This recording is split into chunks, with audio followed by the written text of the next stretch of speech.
Hi guys, Kim here with Art Classes for Kids, and I'm joined with Lily. We're here again to join you in another cool art project. Today's art project is a watercolor painting inspired by Emil Nolde. It's gonna look a little bit like this. It's a super wet watercolor and we can't wait to tell you more about it. But before we start, if it's your first time joining us, we post a new video every Monday through Friday, every day, Monday through Friday, so 5 a week, and each one of the videos is a different project that you'll get to make. We were live streaming the first 2 weeks that school was out, but now we're trying to get a little ahead of ourselves and offer it so that the people on the East Coast can see it a little earlier, and also so that you can pause at any time and you get better sound and better quality video. Did you want to tell them anything, Lily, or should I go ahead and tell them about the supplies? Tell them about the supplies. Okay, so we want you to gather up your supplies. What you're going to need today is a piece of watercolor paper. If you don't have any watercolor paper, you could use white cardstock, but watercolor paper is going to absorb this paint a lot better. You're going to need watercolor paints. You can either use these simple, it's like a praying school set, but you can get great colors. This painting here was made with these simple watercolors. Or you can get this 36 color pack, which we also have available on our website. And you're gonna need paper towels. You're going to need 2 paintbrushes, a large one and a small one, and a water jar. And lastly, if you have any masking tape, that is going to help you mask off the edges so that you have really clean edges, and it makes the picture look really clean in the end. If you don't have any of this low-tack painter's tape, you can use tan masking tape, or if you don't even have that, you could use Scotch tape. It's just really hard to get off and you gotta peel it really slow. So, if you can gather up those supplies, what else can we tell them?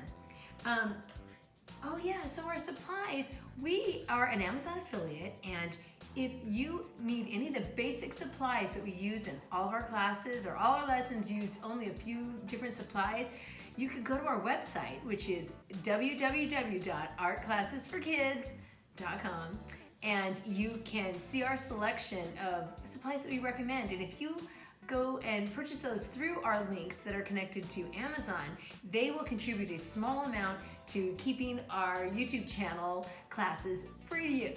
Yes, and that's where we got this 36 color art palette. Yes, and those paints and also the watercolor paper. We have this on there as well. And yes. We also, another way that you might want to support is that we have a Ko-fi account, and at the end of our videos, you could read the descriptions again if you haven't already, and then you can make a small contribution, once again, to keeping our channel free. So, anything else they should know? And also, you should smash that like button, smash that subscribe button, and don't forget to click that bell icon if you haven't already done that. And also, then you'll find out about classes. And also, at the end of this video, once you're done with your watercolor painting, don't forget to post a photo to Instagram and tag it with Art Classes for Kids. And also, yeah, because somebody can see it. Yes, or you can email us at kim@artclassesforkids.com, and hopefully we'll see your photos and hear from you guys. Yeah, so hopefully in those last couple of minutes you've gathered up your supplies. If you have, I'm going to tell you a little bit about the artist, and then we're going to start our project. So this artist, who it's inspired by, his name is Emil Nolde, and he's done all kinds of paintings. He was doing these kind of paintings about 100 years ago. This is our example painting, and I should get this picture out. This is what it was inspired by, this work of art of his. I'll zoom that in a little closer. And these are 2 more of his paintings. We have this one with a lot of different types of flowers in it. And then we have this, which is the cover of one of his books. Now, the one thing they all have in common is that the paintings are very blurry. And over 100 years ago, that was a really new style of painting. They were really brightly colored, and they were really blurry. So we're gonna do one of these blurry floral paintings and teach you all that you need to know. So I'm gonna scoot things out of the way so you can see our work area better. Okay, and the first thing I'm going to do is show you how to tape the edges of the paper. So mine is already taped, but my mom here will show you how to do that. So you take the tape and you pull a little bit out. And then you line it up with the edge of your paper. And then you hold the corner that's still closest to the tape and you whip it and rip it away from you, and then you'll get a really clean cut. Yes. You're gonna do this on all 4 sides. And also, if you do get any extra tape on the end, you do not want to wrap it around because then it's hard. It's really hard to get off later after you've worked on it. Yes. So we just rip that off like that. Yes. So I will do the other 2 sides while you guys are taping yours. And then we'll be ready to get started. But you don't have to tape yours like this. We just do it so we get a clean, nice edge. Yeah, and then the watercolor doesn't run off the edge all over the table as well. That's the other perk. So I've got my paper taped up. Lily's got hers taped up. We have 2 different kinds of watercolors.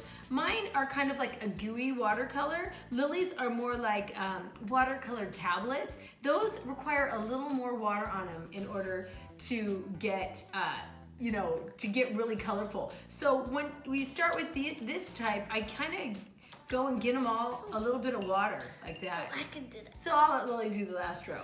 On these, you don't really have to do that. And you also might have the really high quality watercolors that come in little mini tubes. And if you have those, you can do that project with this too. These are just more inexpensive, kind of kiddie quality versions to use.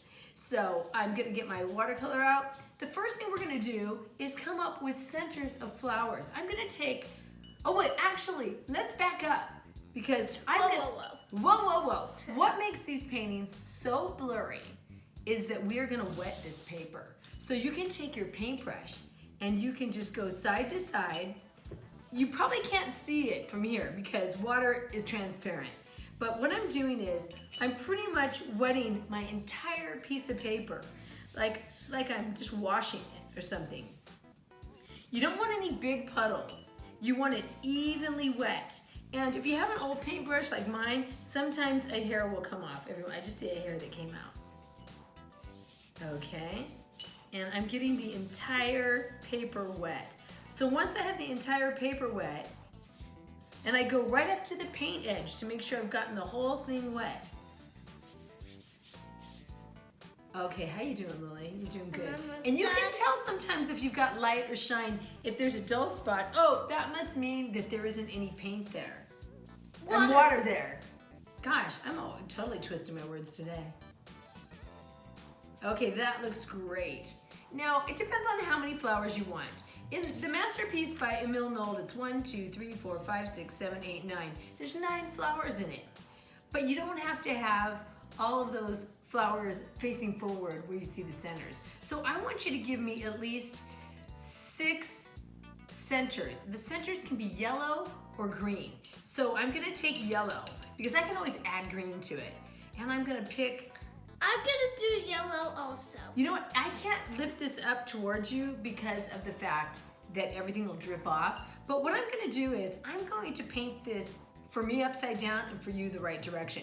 Lily's gonna paint hers that way. But I'm gonna have my stems down at the bottom and this is gonna be the top. And you wanna do this with your big brush. We are still using the big brush. We are using the big brush for almost everything. Yes. So I'm going to find 7 spots that I'm making. And I have quite a few different varieties of yellow. I have this yellow, I have this yellow, I have this yellow, and I have this yellow.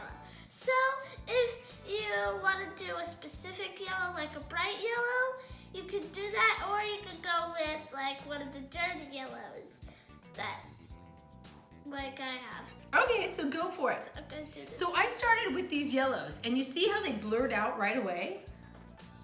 I can give them a second coat, the ones I want to be brighter. So I start out with them pretty bright, and then they just spread out. You know what? It reminds me of like tie-dye, how it just like spreads out. So Lily's getting hers. My paper was a lot wetter, so things spread out more. But I'm getting them to look like this. I'm just kind of dabbing it. So Dabbing, how yeah. many? 7? 5 to 7. It's up to you. Because you're going to have some sideways flowers that you won't be able to see the center. Okay, so you've got yours. And they're all blurring out. And you can just soak it back in the water.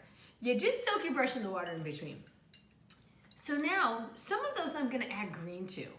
So I'm going to take my brush again and get some green. Okay, I'm not going to add green to mine. Okay. Yeah. So mine, I'm going to add green to some of mine in the center. Not all of them. I'm going to add green to 4 of mine. Like that. And see, I want it to blur, but I don't want it to totally fall off. And now, if you get something that is kind of goes a little bit crazy, like this one ran off to the side, then I'm going to take a paper towel and fold it into like triangles like this. I keep rolling it, and then I have this point. And this, I can just absorb it back up. I always think it's like it's sponging it up or slurping it up, like when you go to the dentist and they put that thing in your mouth that, you know, gets rid of all the saliva. It's kind of like it's taking the extra water away because it just ran out. But I love when I get a bright green spot like that. So if I don't use as much water and I get some green, I can make it brighter like that. See? So I can give it another coat if I want. This one really spread out, so I can blot that one if I want. It's whatever you want. So this one really went crazy because I really made my paper wet, because I want it to stay wet for most of it. Okay, we can always revisit, or you can take your smaller brush and add the green without it being so big. Like that. Okay, so now what we're gonna do is we're gonna take 5 of our flowers and we're gonna make those like forward. You're gonna make a circle around your center. So I'm gonna take red, well, I'm gonna take orange. And then I'm gonna add red on top of I'm gonna some do reds. one of my orangey reds. So while the paper's still wet, I'm gonna go around it and I'm gonna wiggle around it like that. And I wanna get right up to my center. And if it does that again, I can always just suck some of it out like that or blot it out. If my paintbrush is too wet, I just run it into my paper towel and rub some out. So here, I'll just go like that. So now I'm going to another one. I'm using the orange, really rubbing it in. Now this one, I'm gonna make a forward flower. I like this color. It's like And I'm doing it nice and loose. I like that. Oh, I like that. This one, I'm going around it, but I want it to be bigger than that. So I'm gonna add, oops, sorry, a second layer around it. This one up here, I'm gonna make that a forward facing one. Even though it didn't have green in the center, I'm still gonna make it go like this. And see where my tape is? I'm gonna pretend like I go past that area. Just like when you make an image out of a photograph, you know things go past the edge of where it prints. So this is just going past my edge. I don't have to fit everything right in the middle, do I? Yeah, mine made a lot of foam. Like, Oh yeah, yours did. You just got bubbly. So I have 1, 2, 3, 4. I'm gonna do one more forward facing flower, and it's going to be this one.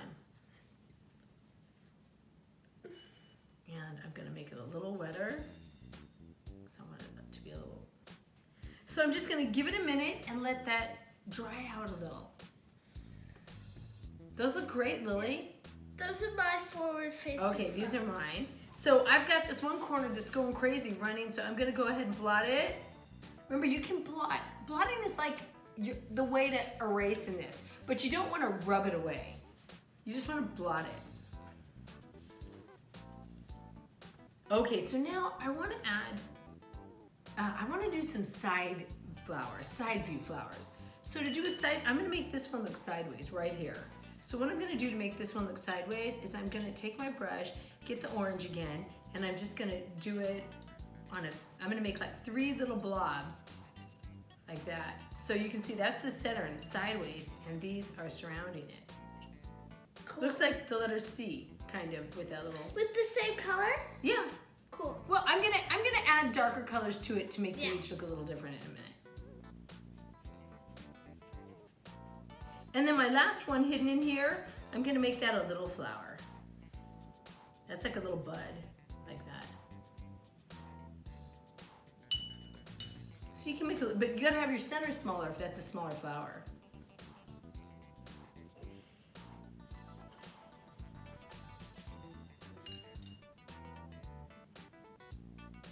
That looks great.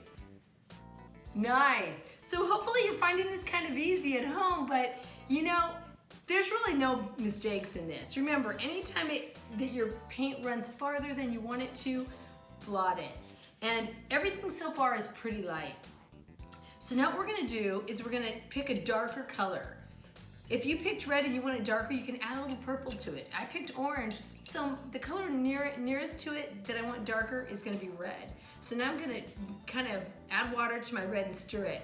That's why I needed this, get my red really juicy is what I call it when I want to I color have this in. dark red and I had an orange. You can borrow my bright red if you want. So I'm gonna do this dark red. And there's also like a purpley red too. Yeah. So now what I'm gonna do, if you see in here, there's some flowers that are orange and some are red and some have both colors. Now you're gonna make some of them more intense. So what I'm gonna do is I'm gonna go over to this one and I'm not gonna cover all my orange. I'm only gonna add red to part of it. So then I'm going to this one, I'm only gonna add red to part of it. But I'm going around it, but I'm not covering all my orange because I still wanna see some of that orange because I think it's pretty. Now if it looks too dried out, add a little dab of water to it, like that. See, this one kind of ran into that one. Then I'm gonna put some red on that one. And I just go through all my flowers and see which ones I want to add red to. My sideways flower, I'm gonna put the red on that outside edge. Then over here.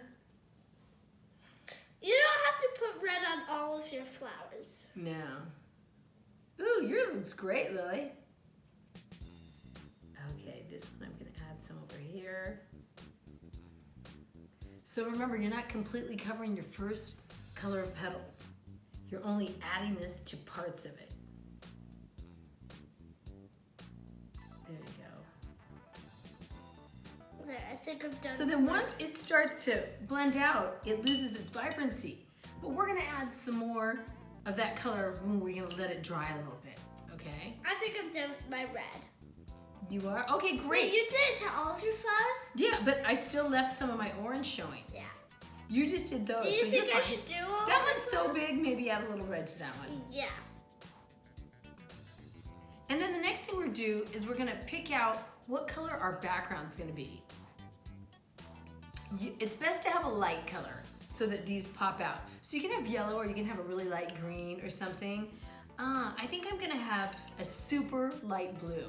Now, how you get like a really light blue color? This one I had yellow, so you can have yellow. How I'm gonna get a really light blue color is that I'm gonna rub my palette and get blue, and I'm gonna put it in the background. But I want it lighter than that, so I'm just gonna add water to it and move it around. Is this the background color? This is your background color is next. Background is gonna be everything that was left white, okay? So go into it and try not to touch the wet flowers. So can you do it any color? Any color, but you need it light. Oh, a light color. A light color. So you just pick the color you like. See Or how it's you bright blue? can do like a dark color And and you then add water. add a lot of water Yes. to it.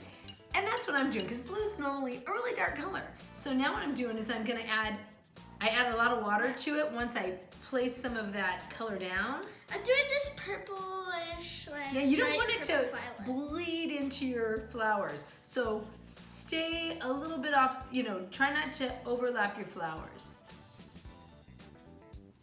You can get a wet area and then pull it in like that.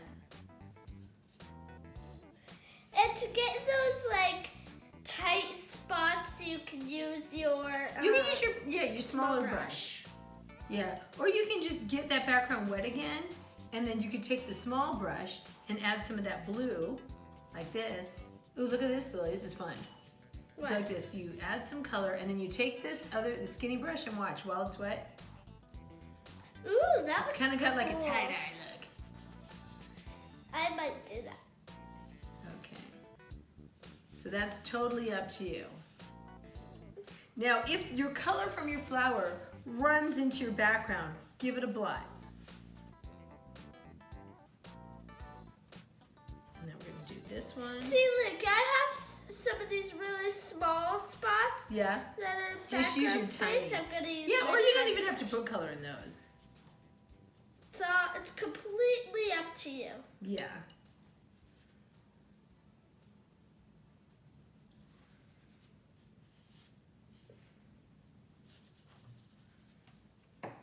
Alrighty, we're looking good. Hopefully at home, you're feeling good about your painting. You're thinking, gosh, this is pretty easy to make a masterpiece. This is pretty much an all ages project.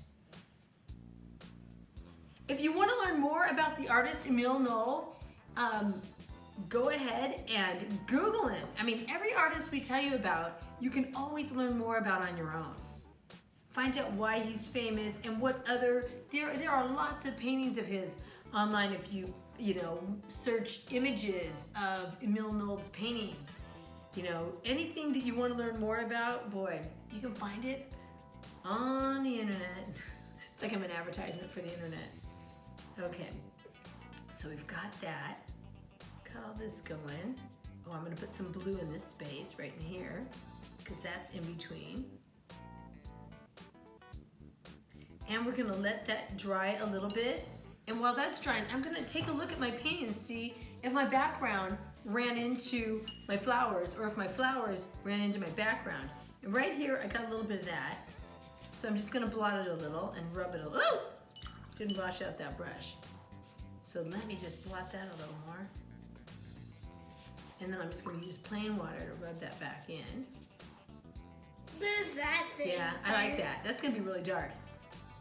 Okay, Lily, your background's looking good too. So next what I'm gonna do is I'm letting that background dry a little. Now I'm gonna add one more level of vibrancy to my flowers because I gave it a few minutes to dry a little. So now I'm gonna take my red again and I'm going to add a little bit of bright red again to my flowers. So now I'm going like this. It's still wet, but it's not as wet as it was before. So now the brighter color will stay on it. So I'm just kind of building up layers of color. So this one, and I'm not completely covering the whole flower. And then that will create some shadows and some shape. Okay. We're just, adding on and adding on, making it more and more vibrant.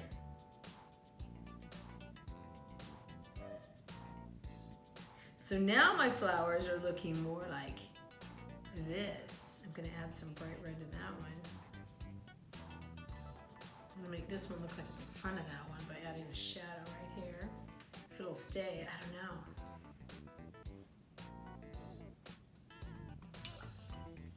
How's it going, Lily?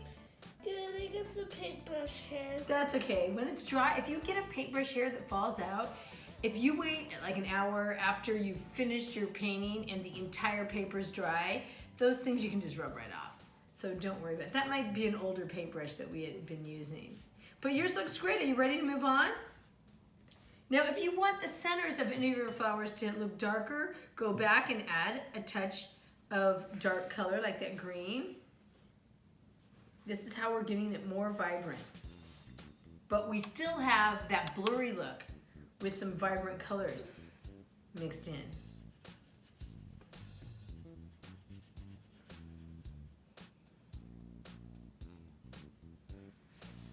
Alrighty.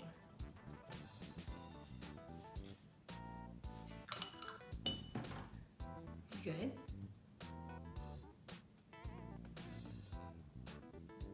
Looking good, Lily. Okay, next we're gonna conquer the stems. So now we need our skinny brush. You ready, Lily? Yeah. Okay, we need our skinniest brush and we need some green. And we need to make sure it's juicy but not too runny.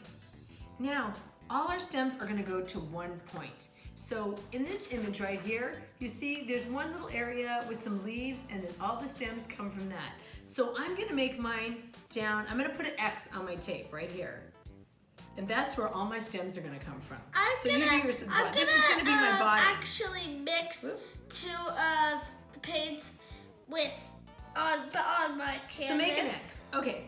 So from that area, what I want you to do is give me about about 6 lines, like 1, 2, 3, 4, 5, 6.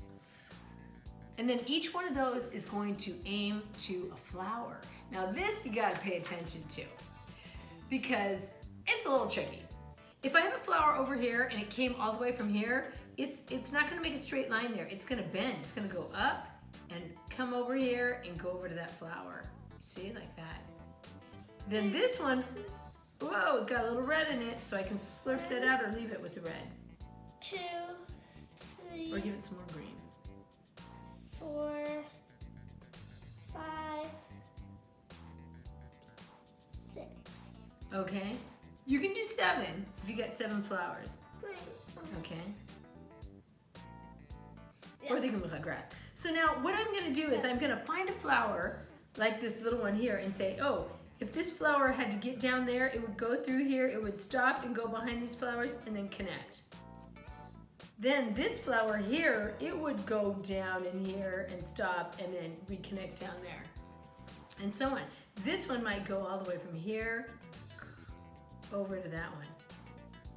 And then this one here, we don't even see it maybe. It just comes out to there. So we don't see where every stem goes. This one, okay, this one goes up to that one. Let's make that one blurrier. Okay. So we want to get those to each place. I'm going to push this intense red around because I got a lot of it. Okay, whoops. Okay, so now we've got that blurriness. And then if you want to add some light green little leaves at the bottom, you can do that too. To get light green, what I like to do is take yellow, put it in my little side of my tray, get a little bit of green on it, and then blend it together and I get like a light green. Then I can maybe go like this and have like a leaf over here. And a little bit over here. And maybe I have a leaf in the middle, whoops. Maybe I have a little leaf in the middle here.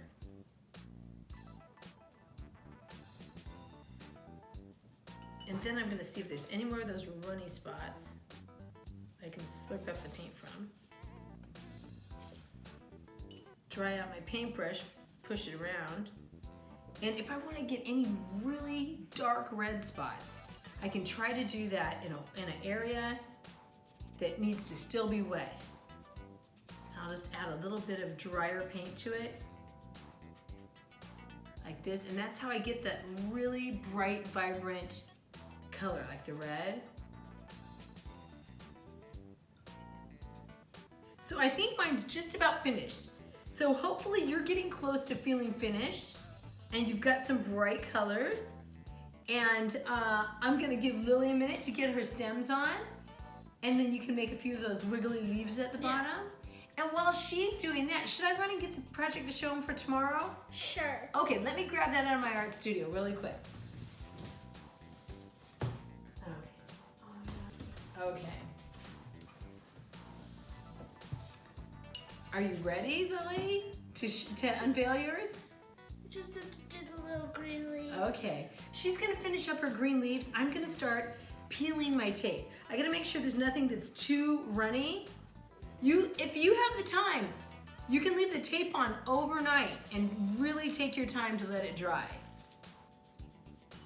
For me, I want to show you how it looks when it's completely done. You can see me unveiling it. I might not be picking it up too much though, because it might still drip. And I'm keeping my hands, my dirty part of my hands off of my edges.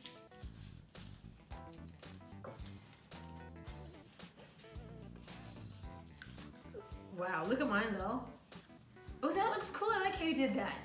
Alrighty, so let's peel. Let's blot it. Let's blot it first. Yeah, because that's a bit crazy. Okay. Okay. And then that part we want to blot a little. Don't hold it up all the way because it might run. Okay, you got it. I got it. Okay. Sorry. And I'll whoop. Uh-oh. Here, let's pull away our paints.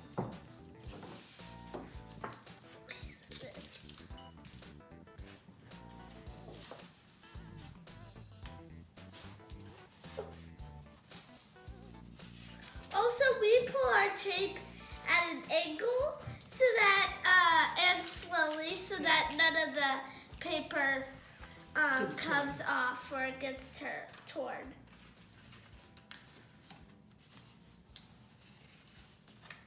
Hopefully you are collecting all your art. Maybe you're giving it away as gifts, but if you do keep it all, you can make like a little art gallery in your room or set it up, hang it on the refrigerator, whatever you decide to do.